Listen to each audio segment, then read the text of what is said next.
नित्यं ध्यायन्ति योगिनः कामदं मोक्षदं चैव ओंकाराय नमो नमः। कृष्णाय वासुदेवाय देवकीनन्दनाय च नन्दगोपकुमाराय गोविन्दाय नमो नमः।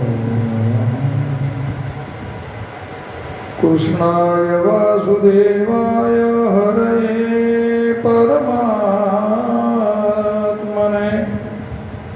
प्रणतक्लेशनाशाय गोविन्दाय नमो नवमीड्यते अप्रभपुषे तडिम्बराय गुञ्जावतं सपरिविच्छन सन्मुखाय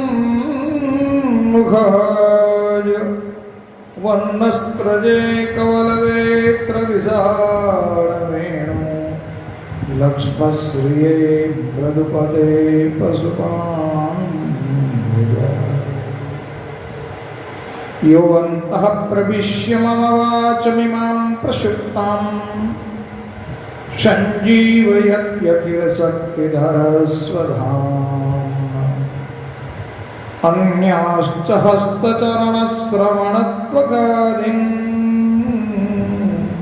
प्राणान् नमो भगवते पुरुषाय तुभ्यं। प्राणान् नमो भगवते पुरुषाय तुभ्यं। भगवान આવતીકાલે ગુરુ પૂર્ણિમા છે અને ગુરુ પૂર્ણિમાના દિવસે બધા જ લોકો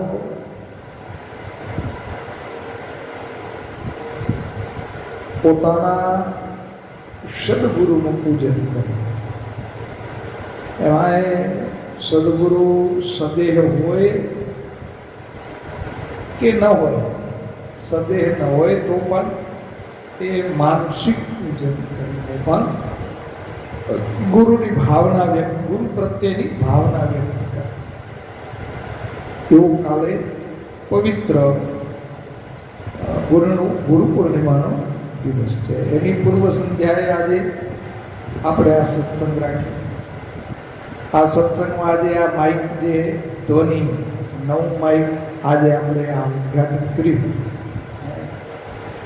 હરિભાઈની સ્મૃતિમાં એમના માતૃશ્રી કુંવરબેન તરફથી આ સત્સંગ માટે ભેટ આપી.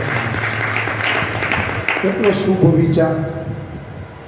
એમને એમ થયું કે અવાજ વધારે આવે, સારો આવે, તો માદાભાઈ મને ફોન કર્યો ભુજથી કે હું આ માઇક લેવા આવ્યો છું ને તમે વાત કરો ને આ માઇકવાળાથી.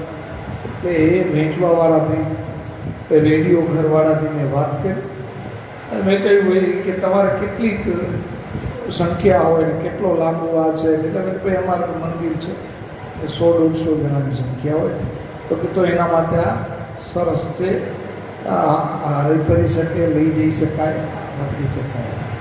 તો આજે આ શુભ દિવસે એના તરફથી ભેટ પડી.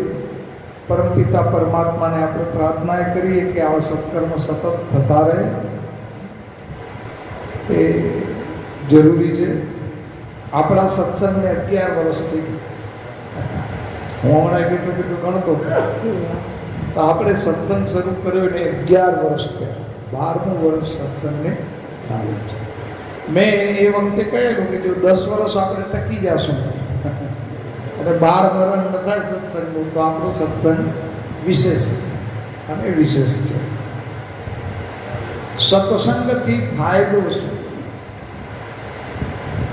એ 2 કલાક સત્સંગમાં જાય.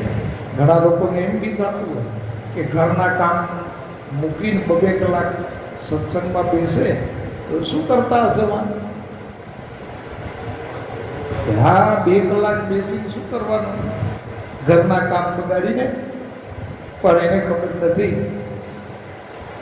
કે સત્સંગમાં જે કાંઈ આપણી ઘડીઓ જાય છે એ જ કિંમતી બને છે. સત્સંગ સિવાયનો તમારો સમય છે તે વ્યર્થ છે.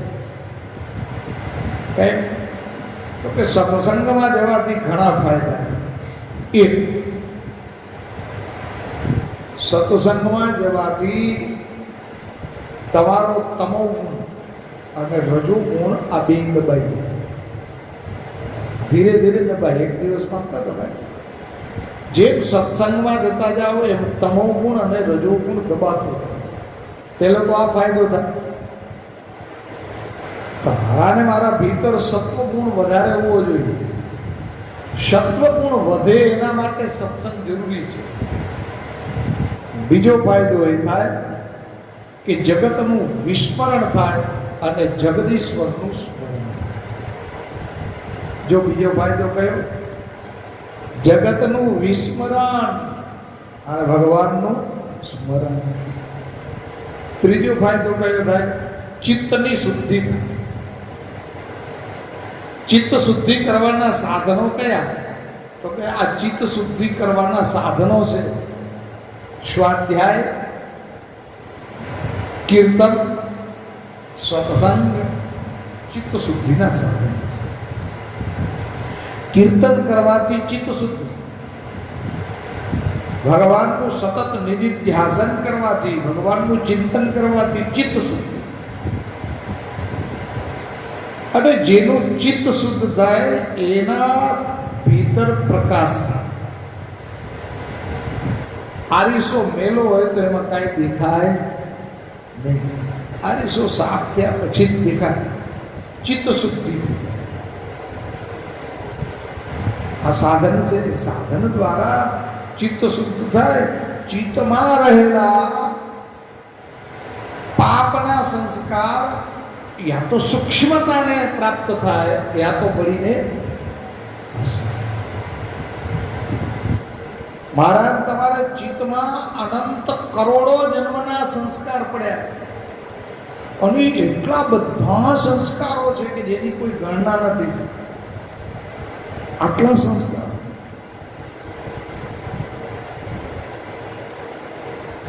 એ સંસ્કારને સાફ કેમ કરવા? વર્ષોથી ઘર બંધ પડ્યું હોય, આમ બાવા બાજી ગયા, અને પેલી વખત ખોલો તમે ખોલો તો બાવા સામે જ આવે, સીધા દરવાજામાંથી જ આવે કે ના? પછી તો તમને એમાં હરોડી જાવ તો આખી દી ક્યારે હું સાફ કરી લઉં? હરોડી જાવ તો સફાઈ ન થાય. પણ એ તો સામેનો લઈને મંડી જ પડે. જ્યાંથી શરૂ આપણે કરીએ ત્યાંથી કે આ દરવાજામાંથી શરૂ કર્યું. પહેલાં તો દરવાજામાં આપણો બાવા ત્યાંથી સાફ કરે. ધીમે ધીમે ધીમે ધીમે સફાઈ કરતાં કરતાં એ સાફ એક વાર થાય, બીજી વખત કરે, વળી ત્રીજી વખત કરે, પછી વળી ફટા કરે. એમ કરતાં કરતાં કરતાં કરતાં મકાન ધીમે ધીમે સાફ થઈ જાય. અને પછી તો દરરોજ સફાઈ કરવાની હોય તો એમાં કલાક 2 કલાક લાગે. વર્ષોથી ઘર બંધ પડ્યું હોય તો એને સફાઈ કરવા માટે 2-5 કલાક લાગે. પણ દરરોજ ઘર સાફ કરવું હોય તો 5-10 મિનિટમાં સફાઈ થઈ જાય. ફટા સહિત તો 15 મિનિટ 20 મિનિટમાં તો ફટા બેઠા બધું થઈ જાય. બસ એ મારા ને તમારા ચિત્તમાં જે પાપના સંસ્કારો પડેલા છે એ પાપના સંસ્કારોની સફાઈ માટે સાધન જરૂરી છે. પહેલી જ વાર સત્સંગમાં આવે એને તો ગમે નહીં બહુ સત્સંગ, પગ જલાઈ ગયા, આવડી વાર બેસવું પડે. પણ ધીમે ધીમે ધીમે સત્સંગમાં આવતો થાય પછી તેને સત્સંગ વગર ના ચાલે. અમારે કે આપણે અહીંયા 13ની રાહત જોતા હોય ને 11 થાય મને સવારમાં ખ્યાલ આવી જાય કે હમણાં ફોન આવશે. મારો એક મન તો હોય ખૂબ જ કે નંદગામનો સત્સંગ થકી તો આપણે આ સંસ્કારો પાપના નીકળતા કે તો નંદગામના સત્સંગ માટે તો હું રાહ જોતો સત્સંગ થાય નંદગામમાં. પણ કેટલાક કારણોવશ ક્યારેક ક્યારેક હું નથી આવી શકતો અને એના કારણે આપણે ડિસ્ટર્બ થાય એકાદો સત્સંગ જતો. પણ બીનું સત્સંગ વિવેક નો અને રામ કૃપા બીનું સુલભ ન સુખી. સત્સંગ બધાને સુલભ નથી, જેના ઉપર ભગવાન કૃપા કરે એને જ સુલભ છે. આટલું જ વિચારો. આ શરીર અનિત્ય. એક ઘડીની ખબર નહીં કે એક ઘડી પછી આ શરીર હશે કે નહીં. આ અનિત્ય શરીર દ્વારા મારે તમારે અપવર્ગ,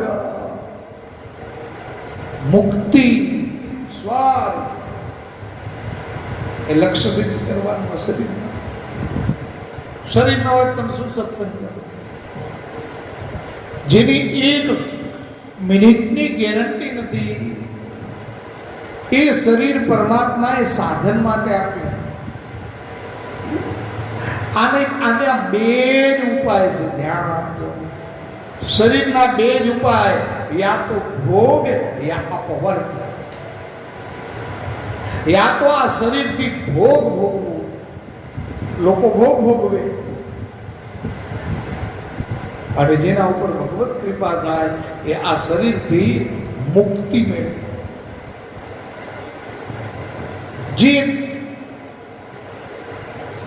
રાજસી અને તામસી છે એવા લોકો આ શરીરને ભોગમાં જોડે છે, અને જે સાત્વિક લોકો છે તે ભગવાનમાં જોડે છે. બે ભદ છે, યા તો ભોગમાં જોડો શરીરને યા તો. પણ એક વસ્તુ નિશ્ચિત છે કે આ મોકો મળ્યો તે મોકો જવા દે મહામૂર્ખ કહેવાય. આ ભગવાને કૃપા કરીને મને ને તમને મોકો આપ્યો, આ શરીર આપીને, અને એ મોકો મળ્યા પછી જો આપણે મોકો જવા દઈએ હાથમાંથી તો આપણા જેવો કોઈ મૂર્ખ. તો શરીર એનો સદુપયોગ કેમ કરવો એ મારા ને તમારા એ કોણ શીખાડશે? સત્સંગ શીખાડશે. કેમ? શરીરમ સ્વરૂપમ તથાપી કલત્રમ. શરીરમ સ્વરૂપમ તથાપી કલત્રમ. શરીર રહેવા વાળું નથી, પણ હું ને તમે તો રહેવા વાળા છે, ચૈતન્ય છે.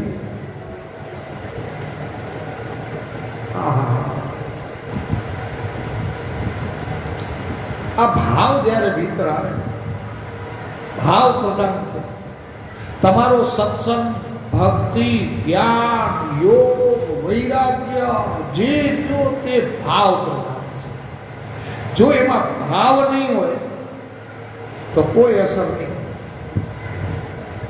ભક્તિમાં ભાવ હોવો જોઈએ, જ્ઞાનમાં ભાવ હોવો જોઈએ, યોગમાં ભાવ હોવો જોઈએ. પહેલી જ વાત એ જેનામાં ભક્તિ નથી એનામાં જ્ઞાન વૈરાગ્ય આવે જ નહીં. પહેલી તો ભાવયુક્ત ભક્તિ, ભાવ પહેલો હોવો જોઈએ. તમે એમને હાલો સત્સંગમાં જઈ આવી, નવરા બેઠા છીએ 2 કલાક, એમની ભાવ હોવો જોઈએ કે સત્સંગમાં જાશું તો કાંઈક પરમાત્મા કૃપા. પરમાત્માની કૃપા પાત્ર બનવા માટે પણ સત્સંગ જરૂરી છે. એક ઘડી આધી ઘડી આધી में पुनिया, आधी में पुनिया. तुलसी संगत संत की कटे कोटि अपराध सियावर रामचंद्र की. अरे भाई, જે સમય ગયો એ જતો રહ્યો. જે સમય હાથમાંથી જતો રહ્યો એ પાછો નથી આવતો. પણ જે સમય બચ્યો એનો ઉપયોગ. જરૂરી નથી કે માળા લઈને બેસી જાઓ, જરૂરી નથી કે આસન લગાડીને બેસી જાઓ, જરૂર કાંઈ નથી. સતત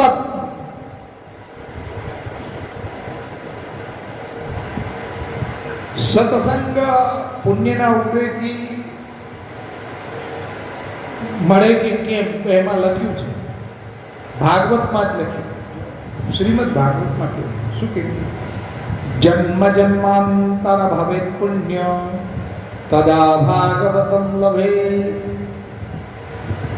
એક જન્મ નહીં, જન્મ જન્માંતર ભવેત પુણ્ય. સત્સંગ પુણ્ય વગર ન મળે, પરંતુ પુણ્યશાળીના સાથે રહેવાથી મળી. જોયું? ધ્યાન આપ. સત્સંગ પુણ્ય વગર ન મળે, પણ પુણ્યશાળીના સાથે રહેવાથી પણ. હનુમાનજીની સાથે સુગ્રીવ રહેતો હતો, હનુમાનજીના નિકટમાં રહેતો હતો કે ભગવાન રામ મળી ગયા. કેમ મળે? એને તો કાંઈ કર્યું જ નથી. સુગ્રીવે શું કર્યું ભગવાન માટે? ભગવાનને મેળવવા માટે સુગ્રીવે કોઈ તપ કર્યું એવું મને બતાવો રામાયણ. કોઈ ગુફામાં જઈને બેઠો એવું બતાવો.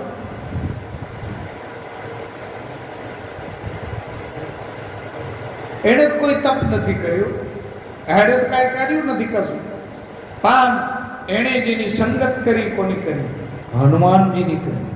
અને હનુમાનજીની સંગત કરી તો એને રામ દર્શન થઈ ગયા.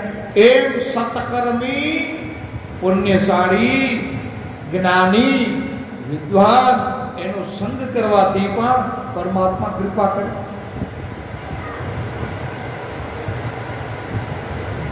આ વેણી જેવું છે. વેણીના પુષ્પની જે વેણી હોય એ ગણિકાના આંબોડામાં જાય તો પૂજનીય નથી. તો એ ગણિકા એટલે વેશ્યાના અંબોડામાં હોય તો કોઈ એને લઈને આંખે નથી. પણ એ જ વેણી જો શિવલિંગ ઉપર ચડી ગઈ હોય તો પવિત્ર. વેણી એ જ છે, એનું સ્થાન ક્યાં છે મહત્વનું છે. એ માણસ એ જ છે, મનુષ્ય એ જ છે, પણ મનુષ્ય કોની જોડે છે, એનું સ્થાન ક્યાં છે એ મહત્વ. તમે કોની જોડે બેઠા છો, તમને કોનો સંગ છે, તમે કેવા વિચારવાળા સાથે છો, એ બહુ જરૂરી છે. એટલે જીવનમાં સત્સંગ જરૂરી છે. બિનુ સત્સંગ વિવેક ન હોય, રામ કૃપા બિનુ સુલભ ન સોહી. સત્સંગ જરૂરી છે, પરંતુ એના સાથે એક શરત છે. સત્સંગમાંથી જે કાંઈ મળે તે જો જીવનમાં ઉતરે તો તમારો સત્સંગ ફળદાયી થઈ જાય. પણ જો જીવનમાં ન ઉતારો તો ભલે ખરાબ નહીં થઈ, પણ એટલું ફળ નહીં મળે જેટલું મળવું. આપણે સત્સંગમાં જઈએ છીએ, સત્સંગ સાંભળીએ છીએ, તો પાછા વ્યવહારમાં મફતનું ક્યાંથી મળે એ જોઈએ છીએ. શું કામ આકાંક્ષા રાખો? શું કામ અપેક્ષા રાખો?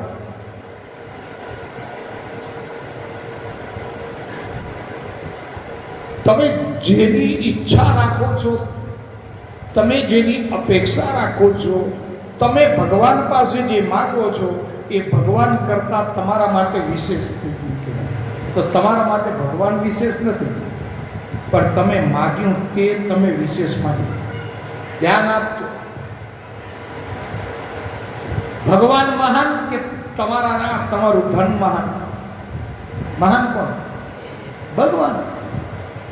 તો ભગવાન પાસે જઈને તમે ધન માગ્યું તો તમારી એક વસ્તુ નક્કી થઈ ગઈ, તમારું જ્ઞાન, તમારી વિચારધારા ભગવાન કરતા ધનમાં વિશેષ, ધનને વિશેષ માનનારી છે.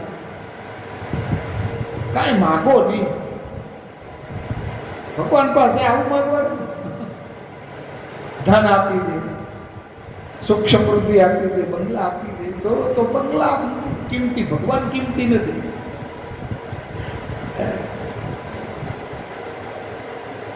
પ્રહલાદજીને હું હોવું જોઈએ. પ્રહલાદજીને કહ્યું કે માગ માગ, જે માગે એ આપવું. કે બસ પ્રભુ એટલું જ કે હું કોઈ પાસે માગું છું.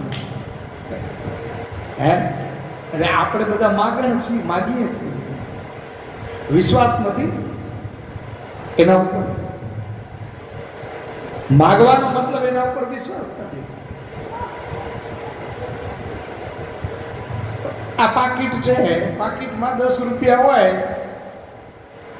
તો હું એમ માનું 10 તો છે, જોઈ લે કેટલા છે, કેટલા દિવસથી ફરે છે. 10 રૂપિયા 20-30 હમણાં 10 મિનિટ મૂક્યા એટલે એ ઓછું થયું હશે. 20-30 કેટલા દિવસથી આના પાકીટ ફરે. મને કોઈ જરૂર નથી પડે. કેમ? કાગડા કૂતરા પૈસા લઈને ફરે છે તો એનો વ્યવહાર કોણ ચલાવે છે?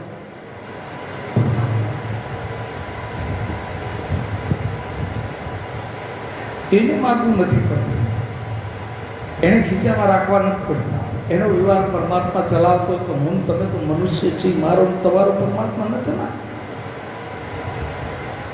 ચલાવે કે ન ચલાવે?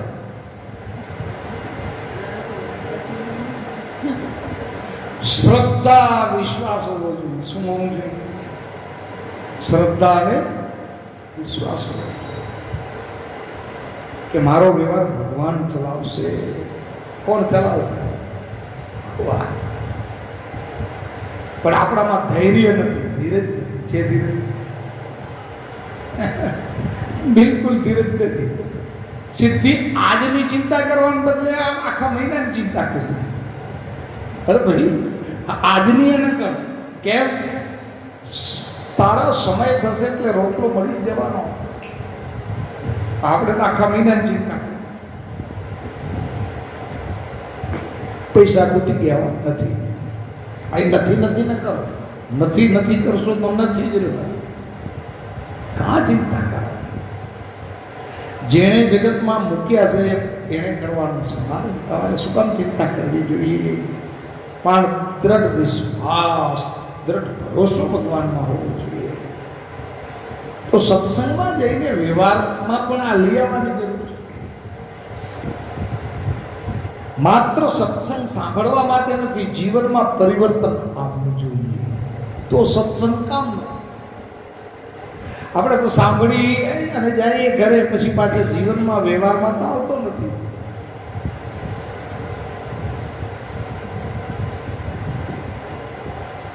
તો વ્યવહાર પણ લઈ આવવું જોઈએ.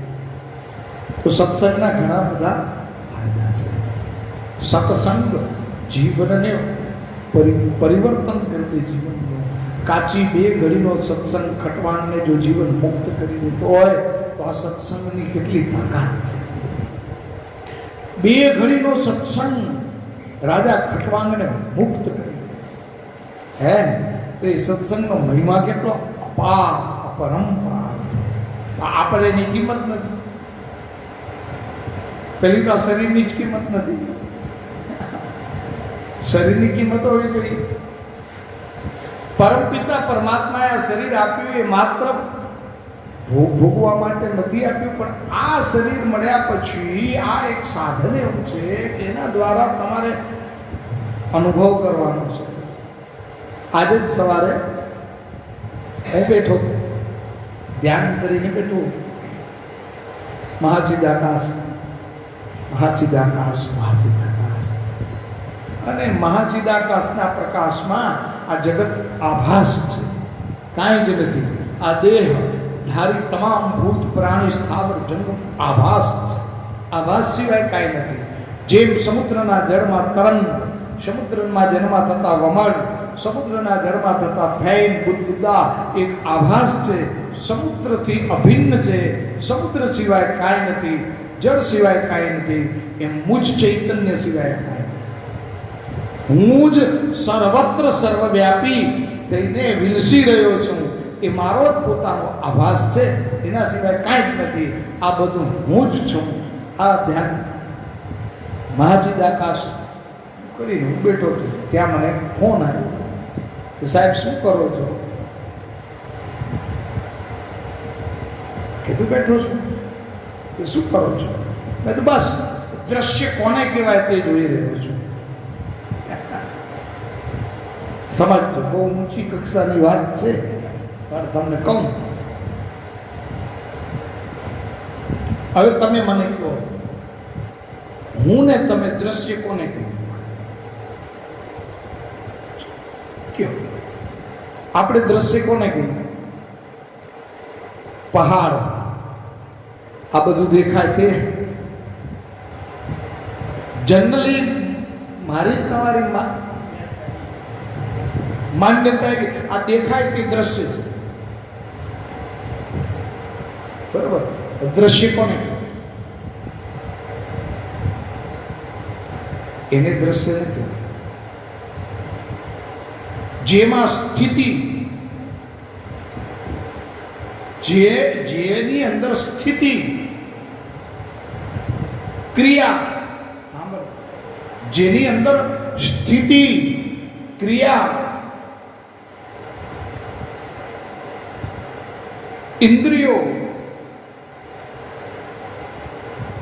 ઇન્દ્રિયો અને સ્વરૂપ સમાયેલું છે. જેમાં પંચભૂત, ઇન્દ્રિયો અને સ્વરૂપ સમાયેલું છે. જેમાં સ્થિતિ,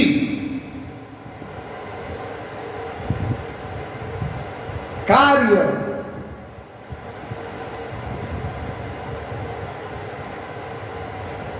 આદિ છે. અને જે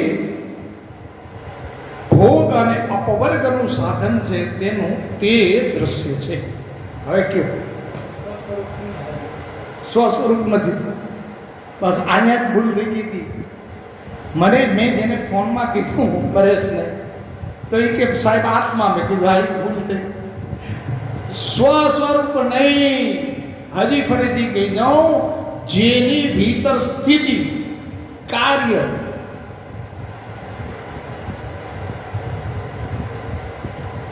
ક્રિયા, ઇન્દ્રિયો,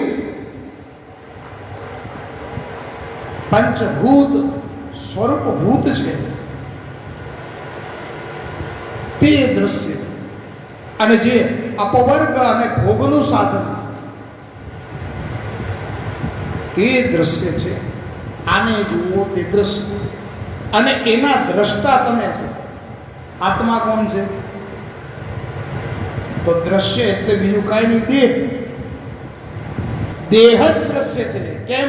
કાર્ય દેહ કરે છે, સ્થિત દેહ છે, પંચભૂત દેહમાં છે, ઇન્દ્રિયોનું સ્વરૂપ દેહમાં છે, અને ભોગ અને અપવર્ગનું સાધન દેહ છે. તો આ દેહને દેહ રૂપે જોવું એનું નામ દ્રશ્ય છે. અને આપણે બધા શું જોઈએ છીએ? ધ્યાન આપો. મેં ને તમે આત્મા રૂપે કોઈને જોયા? આપણે શું કહીએ? આ કાગડો છે, આ ભૂંડડું છે, આ ગાય છે, આ ઘોડો છે, આ ગધેડો છે, આ સ્ત્રી છે, આ પુરુષ છે, આ વૃદ્ધ છે, આ યુવાન છે, આ બાળક છે, આ રોગી છે, આ ભોગી છે, આ યોગી છે. બસ ત્યાં તમે દ્રશ્ય જુઓ છો.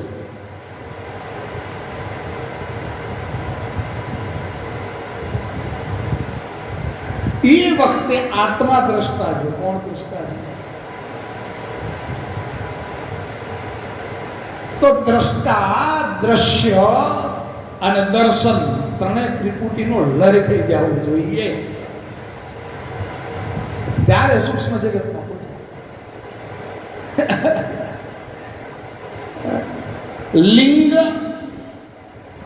લિંગ ભાવ અને અલિંગ ભાવ આ બે જતા રહેવા જોઈએ.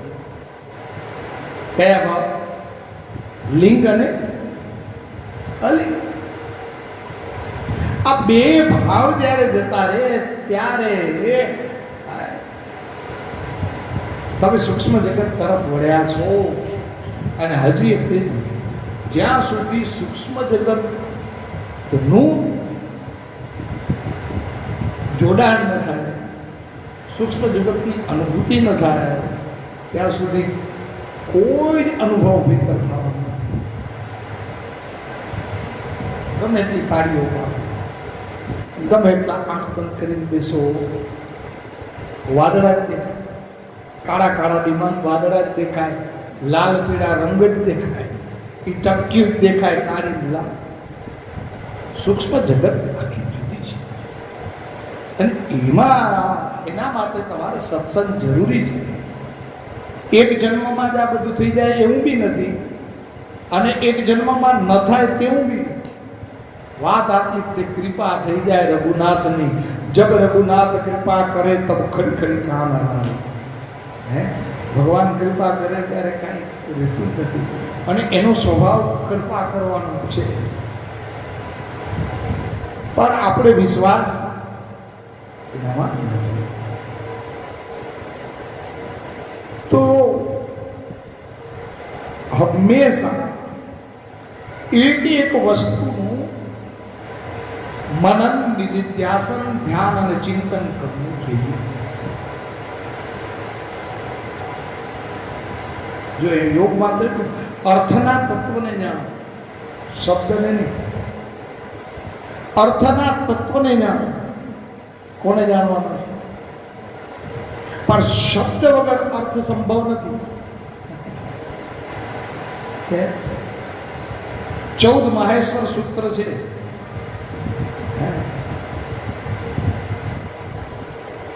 જો કે અઘરી વાત છે અને તો વ્યાકરણ છે. હયર અલાવા તો હયર અલાવા આ 5 હયર અલાવા 6 એ 6 શું છે?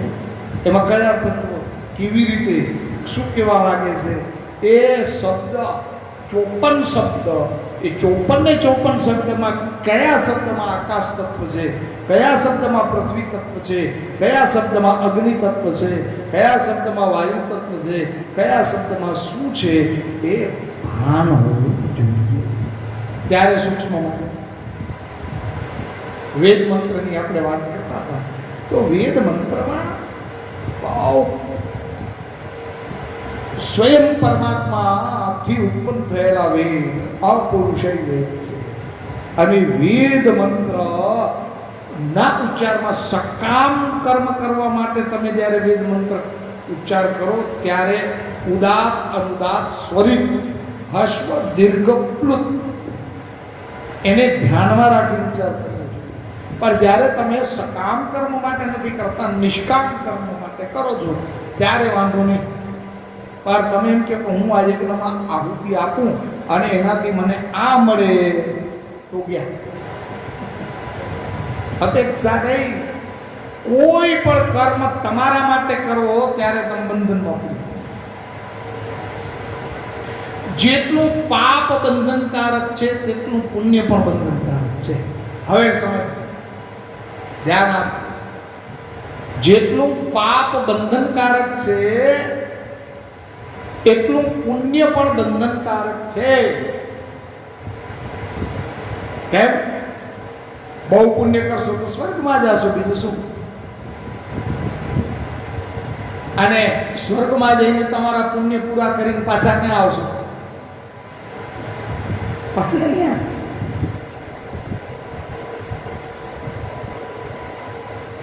કોઈ મતલબ નહીં. પાપ બંધનકારક એમ પુણ્ય પણ બંધનકારક છે. તો શું કરવું? પુણ્ય ન કરવું? અરે પુણ્ય તો કરવું જ જોઈએ, પણ શું કરવાનું પુણ્ય કરીને? હે પુણ્ય કરીને શું સંકલ્પ શું કરી? અને એના પરમાત્મા પ્રિયતામ નમઃ શું કહી? અને એના પરમાત્મા પ્રિયતામ નમઃ, મારા માટે નહીં, પરમાત્માની પ્રસન્નતા માટે, એની પ્રસન્નતા માટે આ મેં કર્મ કર્યું. અને પરમાત્માને અર્પણ કોને અર્પણ કરી છે? કૃષ્ણાર્પણ. કોને અર્પણ કર્યું?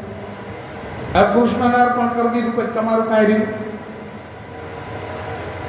બસ કૃષ્ણને અર્પણ કરી દીધું પછી તમારું કાંઈ ન રહ્યું. એટલે જ તમારા મનમાં અભિમાન ના હોવું જોઈએ કે આ મેં કર્યું, તે મેં કર્યું. હવે જે કર્યું દીધું ભગવાનને દઈ દીધું, હવે શું હતું તે આપી દીધું, પછી શેનું અભિમાન? પણ આપણે તો એક માળા ફેરવીએ એનું અભિમાન કરી. હું તો રોજ 10 માળા કરી નાખું. એ કરી નાખવું એ નકામ. હું તો દરરોજ આમ કરું, દરરોજ આટલા પાઠ કરું, દરરોજ આ કરું, એમ નહીં. એ કર્યું એ કોને? કૃષ્ણને અર્પણ થઈ ગયું. પછી એને યાદ નહીં કરવું. જો પ્રાયશ્ચિત, પ્રાયશ્ચિત નહ, નહીં, પ્રાય નશ્ચિત. જે છે તે ફરીથી ચિત્તમાં આવવું જોઈએ નહીં. આપણે તો પુણ્ય કરી ચિત્તમાં સંગ્રહીને બેઠા છે. જ્યાં જાય હું આપણા પુણ્યના વખાણ કરી, અમે તો આટલું પુણ્ય કર્યું, અમે તો આટલું દાન કર્યું.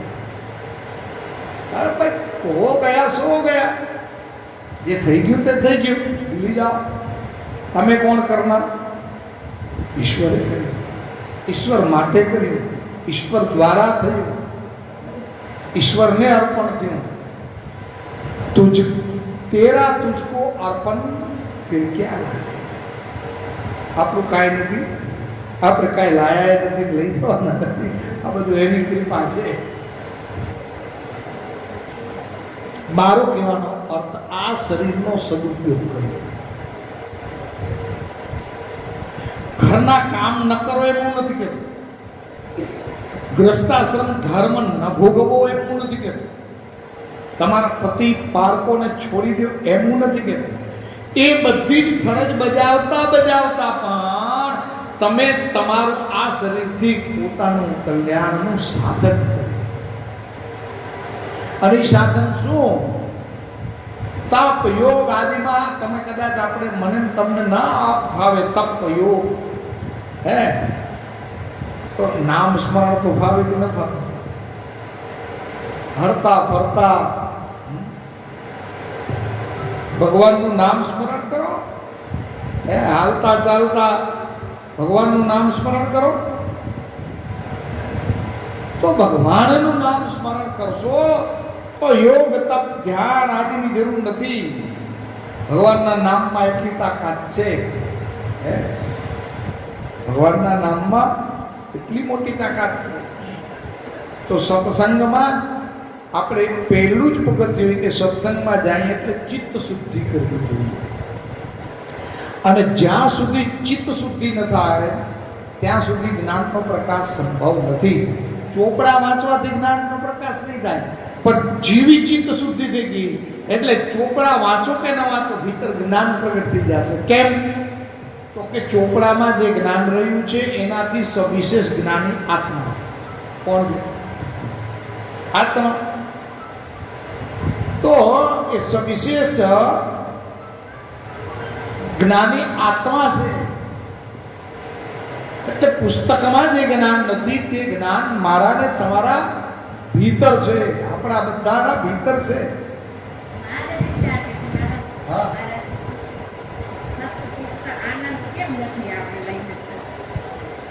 તમે સચ્ચિદાનંદ સ્વરૂપ જ છો. ધ્યાન આપજો. તમે પોતે જ સચ્ચિદાનંદ છો, પણ તમે પોતે તમને ભૂલી ગયા છો. તમે પોતે પોતાને જીવ માની લીધો. એનું કારણ અશુદ્ધ ચિત્ત. ચિત્ત અશુદ્ધ હોવાના કારણે તેમાં પડતું પ્રતિબિંબ જીવ ભાવનું છે, આત્મભાવનું. પણ જ્યારે ચિત્ત શુદ્ધ થઈ જાય ત્યારે તમને ખબર પડી જાય કે ઓ સચ્ચિદાનંદોહમ શિવોહમ શિવોહમ સચ્ચિદાનંદ સચ્ચિદાનંદોહમ શિવોહમ શિવોહમ સચ્ચિદાનંદ. અને એ જ્યારે ખબર પડી જાય ત્યારે આ દેહમાં તમે છો એમ નહીં, વ્યાપક તમે છો. એક એવો ગ્રહ નથી, એક એવું સ્થાન નથી કે જ્યાં ચૈતન્ય ન હોય. અને એ ચૈતન્ય તમે છો. એ ચૈતન્ય અનેક નથી, એક જ છે. એક જ કોણ? તો પોતે. તું એક જ છો, તમારા સિવાય કાંઈ છે જ નહીં. હવે કહી દઉં, ધ્યાન આપવું 2 મિનિટ માટે. તમે ખુદ ચૈતન્ય છો. કોણ? તમે જ એક છો અને છતાં આ અનંત રૂપે તમે જ રહેલા છો. તો કે કેવી રીતે? હું અનંત રૂપે કેમ હું? આ ઝાડ હું, કીડી મકોડા હું, ભૂંડે હું, સિંહે હું, મનુષ્ય હું, બધું હું કેવી રીતે હું? તમે જ છો. અને એની તમને અનુભૂતિ થાય જ છે, પણ છતાં તમે કોઈ દિવસ એના તરફ ધ્યાન આપ્યું. સપનું આવે, એ સ્વપ્નમાં જે કઈ સંસાર ઉભો થાય એમાં કોણ હોય? સપનાના અંદર ગાયોનું ટોળું આવ્યું તો એ ગાયો બારેથી આવી કે તમે જ બને? કોણ બને? અંદર તમે. જેમ સ્વપ્નાનું જગત તમારી અંદર છે અને તમે જે જગત સ્વરૂપે રહેલા છો, ચૈતન્યની જેમાં સત્તા છે. અને એ ચૈતન્ય કોણ? જે સ્વપ્નાનો દ્રષ્ટા છે તે જ ચૈતન્યની સત્તા, બીજાની નથી કે બાજુવાળાની સત્તા. હજી એ સમજજો. 5 જણા સૂતા, એમાં એક જ જણાને સપનું આવ્યું, 4 જણાની સત્તાથી નથી આવ્યું. એ સપનું કેની સત્તાથી આવ્યું? જેને સપના આવ્યું છે તે ચૈતન્યની સત્તાથી. અને એ સપનામાં જે કાંઈ દેખાય છે સત્તા ચૈતન્યની છે. સપનામાં દેખાનાર પદાર્થ, પ્રાણી, જળ, ચૈતન, બધું એ ચૈતન્ય જ છે, એ જ બન્યું છે. બસ એવી જ રીતે આ જગતમાં પણ સત્તા એક જ તમારી છે, ચૈતન્યની. અને તમે જે જગત સ્વરૂપે પ્રતિભાસિત થઈ રહ્યા છો, તમારા સિવાય બીજો કોઈ હોય જ નથી. સમુદ્રમાં સમુદ્રના જળ સિવાય કોઈ હોય જ ન શકે. એમાં મહાચિદાકાશમાં ચૈતન્ય સિવાય કોઈ બીજો હોય જ નથી. પણ એની અનુભૂતિ કરવી અઘરી. એ તો સહેલું નથી, કાંઈ બોલી જાય નથી જાય. પણ જો આ અનુભૂતિ થઈ ગઈ તો તમે જ સચ્ચિદાનંદ છો, તમારા સિવાય કોઈ. તો પછી આ દેહાદિ શું છે? તો કે આ તો આભાસ, આભાસ અને આભાસ છે. કેવી રીતે? આ કેવો આભાસ? સિનેમાના પડદામાં ચિત્રનો થતો આભાસ. ધ્યાન આપો. સિનેમાના પડદામાં તમે જુઓ તો તમને એમાં મકાનો, બંગલા, પડદો કેટલા ફૂટનો હોય? બહુમાં બહુ 30x30 નો હોય કે 40x40 નો કે 100x100 નો હોય. પણ એની અંદર આખું શહેર દેખાય, એની અંદર મોટર ગાડીઓ દેખાય, હજારો મોટર ગાડી દેખાય, હિમાલય દેખાય, બધું દેખાય, માણસો દેખાય, ટોળે ટોળા માણસોમાં દેખાય. ખરેખર આ માણસો એ પડદામાં રહી શકે? આટલા માણસ સમાઈ શકે? છતાંય સમાને કે ન સમાને? પણ એક પડદામાં જે કાંઈ દેખાય છે તે દેખાવાનું મૂળ કારણ કોણ? પ્રકાશ. પડદો છે, મિશીન છે, પટ્ટી છે, બધું પણ પ્રકાશ ન હોય તો? બસ એ મહાચિદાકાશના પ્રકાશમાં આ જગતનો આભાસ થાય છે, એના સિવાય કાંઈ નથી. માત્ર ને માત્ર આભાસ છે. જેમ પડદામાં આગ લાગે છતાં પડદો બળતો, અને પડદામાં વરસાદ પડે તો ભીંજાય. સિનેમામાં દરરોજ જો આગના સીન આવે પડદા ભરી જતા હોય તો જેની વાત. બસ એમ આ મહાચિદાકાશ પડદો છે. આ મહાચિદાકાશમાં તમારા ચૈતન્યના પ્રકાશથી જ આ બધો આભાસ છે. તમે રાત્રે સૂઈ જાઓ ત્યારે આભાસ બંધ. અહીંયા એક જણો ઘોર નિદ્રામાં પોઢી ગયો, એનું જગત બંધ થાય કે ન થાય? અને જાગે છે એનું જગત છે.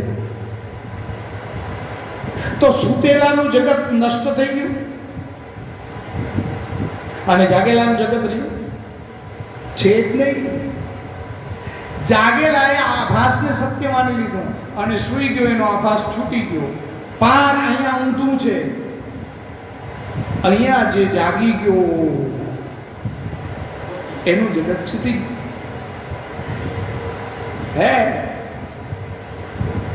યસ્યામ જાગૃતિ ભૂતાની સા નિશા પશ્યતો મુને.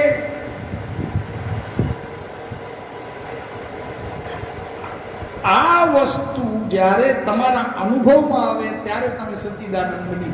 પછી તમારે સચ્ચિદાનંદ ગોતવાનું ક્યાં? તમે પોતે જ છો, પણ માથે ધૂળ ચડી છે. અગ્નિ છો તમે, પણ ઉપર રાખની આવરણ છે, રાખનું. આ રાખ હટી જાય તો અગ્નિ પ્રગટ. અગ્નિ હતો છે ને રહેવાનો, પણ રાખથી ઢંકાયેલો છે. એ મારા ને તમારા અનંત જન્મના સંસ્કારોથી મારું ને તમારું સચ્ચિદાનંદપણાનું જ્ઞાન ઢંકાયેલું છે. એ જ્ઞાન અજ્ઞાનના કારણે ઢંકાયેલું છે. અજ્ઞાન હટી જાય તો તમને જ ખબર પડી જાય કે હું જ સચ્ચિદાનંદ છું. મારે ક્યાંય સચ્ચિદાનંદ ગોતવા જવાની જરૂર નથી. પોતે પોતાને શોધે. ફરતો તો દાખલિયા મારતો હતો કે ભાઈ કા શું શોધો છો? હું દિનેશભાઈને ગોતું છું. કે એ દિનેશભાઈ કોણ? મહારાજ નથી, કથા કરે છે, એને ગોતું છું. હું એમ ગોતતો હું તો માણસ શું કે ગાંડા લાગે છે. તમે પોતે તો છો, તમે પોતે જ કથા વાંચો છો, તમારું નામ તો દિનેશભાઈ છે. કેમ બોલી ગયા કે ના ના હું ન હું? તો ત્યારે તું જ છો. આપણી વાત આવી જ છીએ. પોતે સચ્ચિદાનંદ અને શોધીએ છીએ સચ્ચિદાનંદ, પણ તું પોતે જ છો. શોધવાની જરૂર નથી. એ પોતે તું પોતે જ છો. પણ એનો અનુભવ કરો. કેમ કરશો? સાધન કયું? એના સાધનો કયા? તો પાતંજલિ યુગમાં એના સાધનો બતાવ્યા છે. પાતંજલિ યુગમાં એના સાધનો બી બતાવ્યા છે. એ સાધનો દ્વારા અને શ્રેષ્ઠમાં શ્રેષ્ઠ સાધન હરિસ્મરણ, ભગવાનનું સતત કીર્તન, ભગવાનનું સતત નામ સ્મરણ. અને એક જ વસ્તુ, હું ચૈતન્ય છું. હું ચૈતન્ય છું. શરીરમાં થતા કોઈ ફેરફાર તમને અસર કરતા. મેં ગોળી નથી ખાધી, કાંઈ. હા, પડી ગયું, એક્સિડન્ટ થયું હતું. હા, છોલાઈ ગયું બધું. તો એક દિવસ લાગ્યું એમ, રાતના એક દિવસ રાતને લાગ્યું એવું કે દુખે છે. પછી મેં કીધું કોને દુખે છે? ઠપકાર્યો મનને. સલાહ બ્રહ્મણા કરાવસ, દુખે હાથને, મને શું દુખે? ખોટી અફવા ન ફેલાવો. તમને દુખે છે, તમને દુખે છે. મનને જરાક ઠપકાર્યું, ખોટી અફવા ફેલાવે છે. મને ક્યાં લાગ્યું, મને ક્યાં લાગ્યું છે? હાથને લાગ્યું, મને શું પીડા ગઈ? એ પછી અત્યાર સુધી મને કોઈ પીડા નથી. માણસ જોવે ને એમ થતું કે આ શું? પૂછી જો આ રહ્યા છોકરા, હું એમને જ બેઠ્યો છું. કોઈ પીડા કોઈ. કેમ? તમે તમારું મન દેહમાં મૂકશો તો પીડા થશે. જ્યાં મનનું એટેચમેન્ટ થયું ત્યાં સુખ દુઃખ ઊભા થાય. એને ઠપકારતા આવડવો જોઈએ તો સુખ બી નહીં, દુઃખ બી નહીં. આ બધા સૂક્ષ્મ જગત સાથે જ્યાં જોડાઈએ એ તો બધી અનુભૂતિ થાય. તો કે તો સારું, તમને ભૂખ ન લાગવી જોઈએ. મનને કહી દો કે તરસી ભૂખ લાગી, મને નથી લાગી ભૂખ. થાય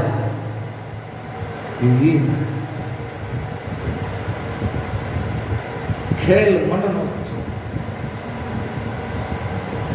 2000 રૂપિયા ચાર્જ કરે, ડોક્ટર પાસે જાઓ અને એ ડોક્ટર એમ કે બસ હમણાં 10 મિનિટમાં તમારું માથું મટી ગયું. જો તો ખરા એક ઇન્જેક્શન ભલે પાણીનું હોય, પણ એ રૂપિયા 10,000 ફી લીધી એટલે બહુ સારો ડોક્ટર છે, એના ઇન્જેક્શનમાં પાવર હોય તો એને વિશ્વાસ આવી ગયો. મનને દ્રઢ કરાવી દીધું એટલે પાણીના ઇન્જેક્શનથી માથું મટી ગયું. કાંઈ નથી. મનને દ્રઢતા કેને કરવાનું? મને. એટલે જ કહ્યું મન એવં મનુષ્યાણામ કારણમ બંધ મોક્ષયો. કપિલે કીધું ને, એ કપિલને કીધું આ વૈતરણી નદીની વાત આવતી હતી. વૈતરણી. મેં કપિલને એમ કીધું કે કપિલ, જે કાંઈ શાસ્ત્રમાં લખ્યું છે ને બધું સત્ય છે. ગરુડ પુરાણમાં વૈતરણી નદીનો ઉલ્લેખ આવે. હમણાં નાસાએ સંશોધન કર્યું કે વાત સાચી, આકાશગંગામાં એક એવી મોટી નદી છે કે જે નદીને જલ્દી પાર કરી શકાતી. એ નદીને પાર કોણ કરાવે? દેવદૂત જ કરાવી શકે. કોણ કરાવી શકે? એ નાસાએ જે સંશોધન કર્યું એ જ અમારા ગરુડ પુરાણની વૈતરણી. અમારા ગરુડ પુરાણ એ જ કહે છે કે વૈતરણી પાર થઈ શકે એમ નથી. એ વૈતરણી પાર કોણ કરાવી શકે? તો કે જેણે ગાયનું દાન કર્યું હોય એ ગાય ત્યાં પ્રગટ થાય અને પૂછડું પકડીને વૈતરણી પાર થઈ શકાય. ત્યાં તો દેવદૂત પાર કરાવી શકાય. તો એ જ ગરુડ પુરાણમાં ગાયોનું મહત્વ બતાવ્યું એ જૂઠું નથી.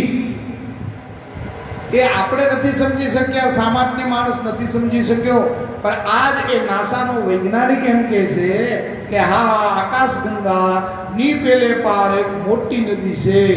એ પાર કર્યા પછી કોઈ લોકો છે, લોકાંતર છે. અમે તો એ વર્ષોથી કહી છીએ કે ભાઈ આ એક લોક નથી, લોકાંતર છે, અનેક લોક છે. આ દેહ અહીંયા પડ્યો હોય ત્યાં જઈ શકાય નહીં વાત કે તો પછી આ દેહ અહીંયા પડ્યો હોય અને ત્યાં તમે માની લો કે સૂક્ષ્મ શરીરથી ગયા તો પછી આ દેહ વર્કિંગ કામ કેમ કરે? રોજ જાઓ છો, ડેલી જાઓ છો, તમને ક્યાં ખબર કેવી રીતે કામ કરે? મેં કપિલને કહ્યું આ પંખો ફરે છે, સ્વિચ ઓફ કરી દો, પછી પંખાને પાવર તો કટ થઈ ગયો ને, પંખામાં સ્વિચ ઓફ થઈ ગયો, પછી તરત પંખો બંધ થઈ જાય કે ચાલ્યા કરે? થોડું કામ કરે કે નહીં કરે? બસ એમ તમે મનથી જ્યાં ગયા ત્યાં જ છો તમે, તેમ છતાં તમારું આ શરીર કામ કરે. વાસણ ઉટકવાનું કામ ચાલુ હોય તો મનથી ત્યાં, ઓફિસમાં કામ ચાલુ હોય મનથી ત્યાં છો, પણ તમારું મન ટકે કેટલી વાર ત્યાં? કેટલી વાર? 5 મિનિટ ને. આ પંખાની સ્વિચ ઓફ કરી અને પંખો ફરતો રહ્યો થોડી વાર ને પાછી સ્વિચને ઓન કરો એટલે પાછો પંખો ચાલુ. બસ એમ તમારું મન 2-3 મિનિટ માટે ત્યાં ગયું એટલે તમે ત્યાં છો. 2-3 મિનિટમાં પાછું શરીરમાં આવ્યું, ભાન થયું હું તો આ લખું છું, એ ભેગો પાછો આ પંખો ચાલુ. આ પંખા જેવું જ છે સૂક્ષ્મ શરીરનું. જ્યાં મન છે ત્યાં સૂક્ષ્મ શરીર છે. કેમ? તો કે 18 તત્વોનું શરીર છે, સૂક્ષ્મ એમાં મન તો મુખ્ય છે. તો મન જ્યાં જાય ત્યાં સૂક્ષ્મ શરીર છે. પણ આ જે છે તેને જાણવા વાળા કેટલા અને આ રીતે અનુભવ કરવા વાળા ઓછા છે, અને એના કારણે આપણે ખબર પડતી નથી. આ ચિઠ્ઠીનો હું જવાબ દઈ દઉં. સરસ છે ચિઠ્ઠી તો.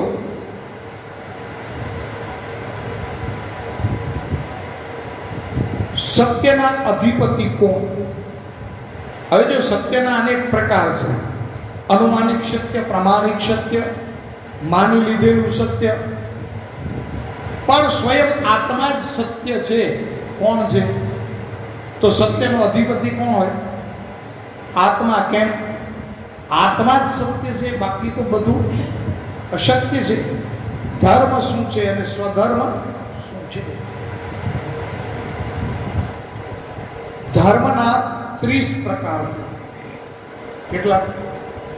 મનુસ્મૃતિમાં 10 લક્ષણ ધર્મના બતાવ્યા, અને સપ્તમ સ્કંદ ભાગવતમાં 7મ સ્કંદમાં 30 લક્ષણ બતાવ્યા ધર્મના.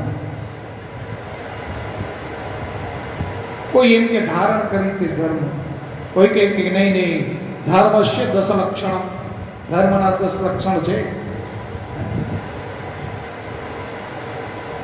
પણ સ્વધર્મ નિધનમ શ્રેય પર ધર્મો ભયાવહ. સ્વધર્મ એટલે આત્મા ધર્મ. આત્માનો ધર્મ કયો? અજો નિત્ય શાશ્વતો અયમ પુરાણો નહન્યતે હન્યમાને શરીરે. આ આત્માનો ધર્મ છે. કયો? અજન્મા. પેલો તો જન્મતો જ નથી આત્મા. અને હું તમે શું માની? બસ આ જ ખોટું. અજો નિત્ય આપણે માની આત્મા જતો રહ્યો ને આવ્યો આવે જાય નહીં તો નિત્ય જ છે. અજો નિત્ય શાશ્વતો, જેવો છે તેવો છે, જે છે તે છે. સ્વધર્મ એટલે શું? હાલો બહુ ટૂંકી વ્યાખ્યા કરે. સ્વધર્મ પૃથ્વી હોય અને માટી ન હોય એવું બને? પૃથ્વી છે અને માટી ન હોય એવું બને? ઠીક. સોનાના આભૂષણો છે, કુંડલ, કંકણ, મંગલસૂત્ર, આ આભૂષણો હોય અને એમાં સોનું ન હોય એવું બને? સોનાના આભૂષણ કહું છું. સોનાના આભૂષણ છે અને એમાં સોનું ન હોય એવું બને? શક્ય છે? તો બસ સ્વધર્મ એટલે કે બધું હોય અને ચૈતન્ય ન હોય એવું બને? તો ચૈતન્ય એ સ્વધર્મ છે. શું? કોણ? ચૈતન્ય આત્મા જ સ્વધર્મ છે. તો એમાં નિધનમ શ્રેય પરધર્મો ભયાવહ, એમાં નિધન થાય ખરું? એમાં મરણ થાય ખરું? તો અહીંયા કેમ લખ્યું? સ્વધર્મં નિધનમ શ્રેય પરધર્મો ભયાવહ. એમાં નિધન નથી થતું અને છતાંય તું એમ માનતો કે એમાં નિધન થાય તો પણ ઉના ઓ ભયાવહ છે, આ ભયાવહ નથી. લક્ષણ આ બતાવ્યું. શું બતાવ્યું? લક્ષણ.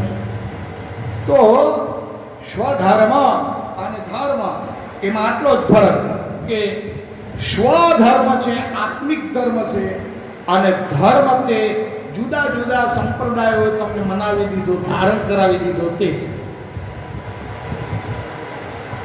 અમારો ધર્મ તો આ છે.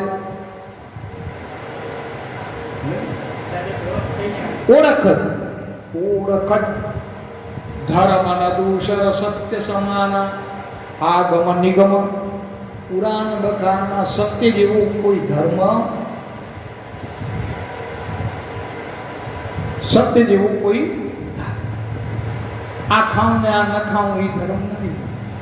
એ તો તમારા શરીર માટે છે, તમારા મન માટે છે. આજના સત્સંગને આપણે પૂર્ણ કરીએ. ફરીથી આવતા તીરસના આપણે સત્સંગ કરશું. અને મને એમ લાગે છે કદાચ 4 સોમવાર શ્રાવણ મહિનાના આપણે પારેશ્વર સત્સંગ કરશું. અને એ સત્સંગ પણ આપણે પારેશ્વરમાં જે સત્સંગ કરશું એ આ વખતે શિવની પૂજા પદ્ધતિ, શિવની પૂજા, કેટલા શિવલિંગ હોય, કયા કયા પ્રકારનો શિવલિંગ હોય, કયા શિવલિંગની પૂજા કરવાથી શું ફળ મળે, કયા વારે શિવલિંગ ઉપર શું દ્રવ્ય ચડાવવું જોઈએ, ઘીથી અભિષેક કરવાથી શું થાય, મધથી અભિષેક કરવાથી શું થાય, તલથી અભિષેક કરવાથી શું થાય, આ જળનો અભિષેક કરવાથી શું થાય, બિલીપત્ર ચડાવવાથી શું થાય, બિલીપત્રના શું શું પ્રયોગો કદાચ બનશે તો એ પણ આપણે લેશું. આપણે કાંઈ ખબર હોતી. આ બિલાના ફળ છે એનાથી શું થાય, સ્ત્રીઓએ કેવી રીતે પૂજા કરવી જોઈએ, પુરુષોએ કેવી કરવી જોઈએ, કોણે કઈ રીતે પૂજા કરવી જોઈએ, આ બધા ઉપર ચર્ચા આપણે શ્રાવણ મહિનાના સોમવારોમાં એક લેશું. બિલીપત્રના ઝાડ નીચે મંત્ર જપ કરવાથી, પાર્થેશ્વરની પૂજા કરવાથી શું ફળ મળે, બિલીપત્ર શિવને ચડાવેલું આરોગાય કે કેમ, અને એ બિલીપત્ર ખાવાથી શું ફળ મળે, બિલીપત્ર કેમ, કેટલા દરરોજ કેટલા ખાવા જોઈએ, કેમ ખાવા જોઈએ, બિલીપત્રનું નિર્માણને લીધા પછી શું કરવું જોઈએ, આંખે ચબાડી લઈ બિલીપત્ર, પછી જળની અંદર તરત જ સ્નાન કરી લેવું, કપડાં ભીના કપડાં છે તો શું ફળ મળે, ન કરવાથી કેટલું ફળ મળે, આ બધી જ ચર્ચા આપણે દર સોમવારે કરશું. અને એમાં એક વેદ મંત્ર લેશું. નમો બિલ્મિને ચા કવચિને જનામા. બિલ્વ પત્રનો એ વેદ મંત્ર લેશું. એમાં બિલીપત્ર એટલે શું, કોને બિલી જે કહેવાય, આ બિલીપત્ર એ જ બિલ્વ એ તો છે, એના સિવાયના બિલ્વ કયા કેવા એ વેદ મંત્ર દ્વારા આપણે કરશું. આવું આજના સત્સંગને આપણે પૂર્ણ કરીએ અને એ દર સોમવારે આપણે પારેશ્વર રાખશું. હા, ત્યાં આપણે શ્રાવણ મહિનામાં, એવી મારી ઈચ્છા છે. હે, આ તેરસના જો કરશું પણ સોમવાર ત્યાં રાખશું. એમાં જો તેરસ આવતી હશે સોમવારે તો ત્યાં જ ગોઠવી દઈશું.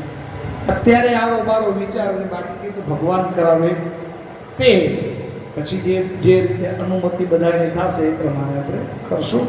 એમાં વળી એવું કે સોમવારમાં જો સાતમ આઠમ કે એવું આવતું હોય તો ન થાય, તો મારે બહાર જવાનું હોય સાતમ આઠમ એટલે, પણ નથી આવતી એમ કીધું. ચોથ ને 11 આવે છે એટલે કરશું. ચાલો આપણે શાંતિ પાઠ કરીએ.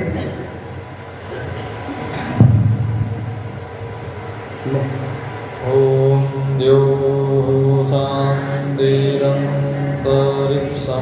શાંતિઃ પૃથિવી શાંતિરાપઃ શાંતિરોષધયઃ